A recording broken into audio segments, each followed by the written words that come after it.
Olá, Imperialismo, aula 2. Lembro que na aula 1 nós falamos sobre conceito, contexto e a partilha da África. Agora nós vamos falar sobre Ásia. Bora lá? Imperialismo, então, é a sobreposição de um país industrializado sobre um país não industrializado. Nós estamos falando de uma Inglaterra industrializada se sobrepondo política, economicamente, culturalmente sobre a Índia, sem respeito aos costumes locais e com o apoio da elite local. Como que ela consegue esse apoio? Através de acordos econômicos. O que é que a Inglaterra vai produzir que vai gerar lucros para a elite ou a burguesia inglesa? O ópio, que é uma droga que é extraída de uma flor chamada papoula, o chá e o algodão, que vai para a Inglaterra alimentar a indústria têxtil. Nós teremos aqui a revolta dos cipaios. Quem são os cipaios? Cipaios são soldados indianos que estão dentro do exército britânico locado na Índia. É uma revolta popular e armada, é contra a dominação e a exploração britânica na Índia, e as diferenças culturais e religiosas entre os oficiais britânicos e os soldados indianos é que vai eclodir nessa revolta, tá? O estupim do conflito é o uso da graxa de origem bovina nas armas britânicas. Lembro que os cipaios, os soldados indianos, têm uma religião hindu onde a vaca é sagrada. E para os britânicos, a vaca é alimento e a gordura é usada como graxa.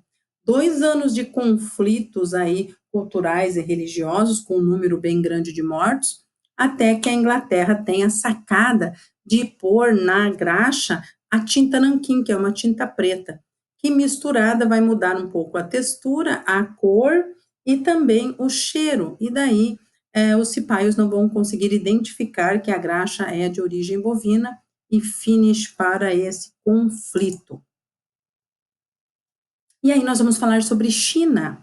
A China, ela foi fatiada como uma pizza, nessa charge está perfeita, e eu tenho a Inglaterra, a Alemanha, a Rússia, o Japão e também a França fatiando essa grande pizza que é a China. Lembrem que na África nós tivemos uma grande colcha de retalho, e aqui a ideia é uma grande pizza.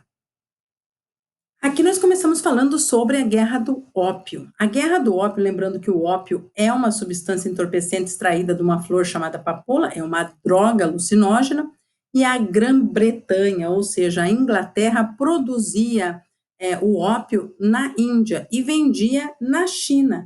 Porém, o governo chinês vai proibir a transação da droga e os ingleses vão ficar muito irritados, porque eles ganhavam muito lucro com isso e acabam declarando guerra à China em 1839, a primeira guerra do ópio. É lógico que a Inglaterra, com superioridade bélica, vai vencer essa guerra. E eles vão ter, a China vai ter que assinar um tratado chamado Tratado de Nanquim. Lembrem-se que um tratado é sempre para pôr fim a uma guerra ou para inibir que uma guerra aconteça. Neste caso, põe fim a uma guerra. Com um detalhe, este tratado é o primeiro dos tratados conhecidos como tratados desiguais. Veja por quê. A China vai ter que abrir 5 portos para o comércio britânico, a China vai ter que pagar a indenização de guerra para a Inglaterra e a China vai ter que entregar a cidade, a ilha de Hong Kong, para o domínio inglês por 100 anos. E aí nós teremos a Segunda Guerra do Ópio. A Segunda Guerra do Ópio, ela acontece por causa de um incidente diplomático. Oficiais chineses vão revistar um navio que estava ancorado e tinha a bandeira britânica. A Inglaterra não vai gostar disso e vai se aliar à França e vai atacar militarmente a China, declarando guerra, ou seja, a Segunda Guerra do Ópio. A China vai perder novamente. Sim, eu tenho 2 potências europeias industrializadas contra ela. Pequim vai ser ocupado. E aí nós teremos um novo tratado que faz parte daqueles tratados desiguais. O Tratado de Tianjin. Nesse, 11 portos chineses são abertos para o comércio ocidental e a China vai ter que abrir as portas para os estrangeiros. Vai ter agora, ela estava fechada até então, tá? Ela vai ter que permitir diplomatas circulando, diplomatas estrangeiros, vai ter que permitir missionários cristãos na China e também, gente, vai ter que permitir a legalização do ópio, da droga vendida pela Inglaterra. Nós teremos então, na sequência, mais uma revolta, mais uma forma de resistência, é a revolta dos Boxers. Boxers era uma forma de luta que os chineses tinham, tá? Este é um movimento popular de caráter anticolonialista e interessante é que ele começa com uma sociedade secreta e depois o governo começa a apoiar, tá? A ideia dessa sociedade secreta chamada Punhos Harmoniosos e Justiceiros era uma ideia de guerrilha. Eles começaram a pegar pessoas, era um movimento praticamente xenofóbico, tá? Eles começavam a pegar pessoas estrangeiras que estavam circulando e batiam nessas pessoas e sumiam com essas pessoas. Aí, de repente, o Estado começa a perceber que eles estão se fortalecendo e ajuda. Porém, contudo, entretanto, todavia, a China vai sofrer consequências, porque a Inglaterra e a França vão vir pesadamente com o exército e vai vencer essa revolta, vai abafar essa revolta de forma muito violenta. Lembrando que nós estamos falando de potências industrializadas. Ok? Agora vamos para o Japão.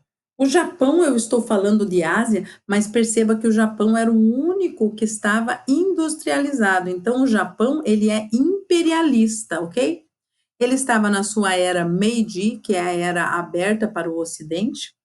Ele teve uma superação com os problemas estruturais e ele vai fazer a sua industrialização, mas sentindo falta de matéria-prima, sentindo falta também de questões de energia, e ele tinha um mercado consumidor muito limitado, porque é uma ilha, ele vai buscar a solução para esses problemas no imperialismo.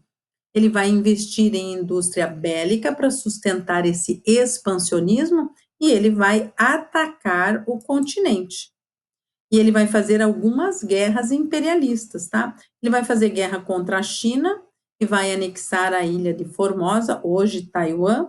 Ele vai fazer guerra contra a Rússia, e vai anexar a Manchúria, lembrando que Japão e Rússia lutam por território na China, porque a Manchúria era da China. E ele ainda vai anexar a Coreia.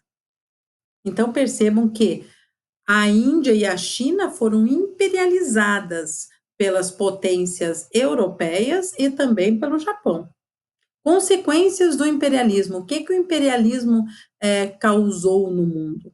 O imperialismo resultou na submissão política e econômica de grande parte do planeta, ou seja, os países periféricos, a África, a Ásia e também a América, a exploração das riquezas pelos europeus nesses continentes, a perda da identidade cultural, ou seja, a aculturação.